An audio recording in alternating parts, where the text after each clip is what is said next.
ఈరోజు దేవుని యొక్క వాగ్దానం, గుండె చెదిరిన వారిని ఆయన బాగు చేయువారు. కీర్తనలు 147 అధ్యాయము 3వ వచనం. అందరూ బాగున్నారా? దేవుని వాక్యం చదువుతున్నారా? దేవునికి ప్రార్థిస్తున్నారా? నువ్వు ఏ విషయంలో గుండె చెదిరిపోయి ఉన్నావో నాకైతే తెలియదు, కానీ ఈరోజు దేవుడు నీతోనే మాట్లాడుతుంది. ఈ ఉదయకాల సమయంలో, తండ్రి నాకు ఎవరు సహాయం లేదు, నా భర్త నన్ను పట్టించుకోలేదు, నా భార్య నన్ను పట్టించుకోలేదు, నా బిడ్డలు నన్ను పట్టించుకోలేదు, నువ్వు గుండె చెదిరిపోయి ఉన్నావు. నీ మనసులో ఉన్న వేదన మనుషులతో చెప్పుకుంటే ఎక్కడ నన్ను హేళన చేస్తారా అని కృంగిపోతున్నావు. కానీ ఆయన నిన్ను చూస్తున్నాడు.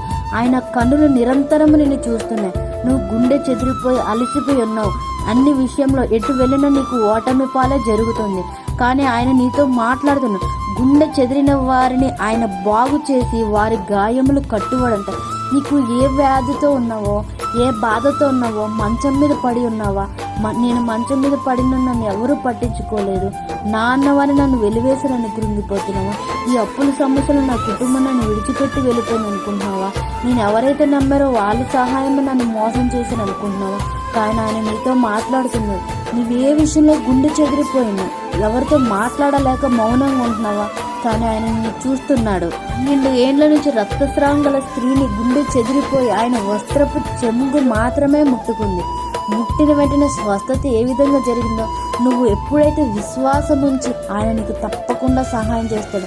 నాకు ఎవరు సహాయం లేదు, నాకు డాక్టర్లు చెప్పారు నాకు ఈ అనారోగ్యం తగ్గదని నువ్వు కృంగిపోతున్నావు. కానీ ఆయన నీ పరమ వైద్యుడు నిన్ను స్వస్థపరుస్తాడు. నువ్వు నమ్మిక మాత్రం ఉంచితే, నువ్వు నమ్మిన ఎడల ఆయన మహిమను చూస్తావు. ఈ అప్పులు ఎప్పుడు తీరుతాయి, ఈ కోర్టు సమస్యలు ఎప్పుడు పోతాయి, జీవితాంతం నాకు ఈ శ్రమలు వెంటాడుతున్నాయని ఈరోజు నీ హృదయంలో ఒక ప్రశ్నతో ఉన్నావు. కానీ ఈరోజు దేవుడు నీతో సూటిగా మాట్లాడుతుంది. ఈ ప్రశ్నలన్నీ తొలగించే రోజు ఈరోజు. ఆయన మీద విశ్వాసం ఉంచితే నువ్వు ఏ విషయంలోనైనా, ఏ అనారోగ్యంలోనైనా, ఏ కోర్టు సమస్యలైనా, నీ దగ్గర డబ్బుంటే అందరూ ప్రేమిస్తారు, నీ దగ్గర ఏమీ లేనప్పుడు అందరూ విడిచిపెట్టి వెళ్ళిపోతారు. కానీ ఆయన మాత్రం జీవితాంతం, మనుషులు విడిచిపెట్టినా ఆయన మాత్రం నిన్ను విడిచిపెట్టాడు.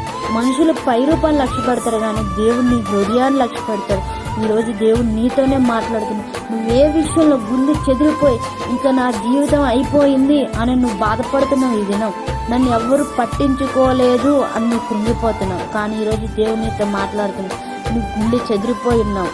ఈరోజు దేవుడు నీతో మాట్లాడుతున్నావు. నీకు ఆయన బాగు చేసి నీకున్న ప్రతి అనారోగ్యం తీసేసి నీకు, నీ కుటుంబానికి శాంతి సమాధానం దయచేయును గాక. ఆమేన్.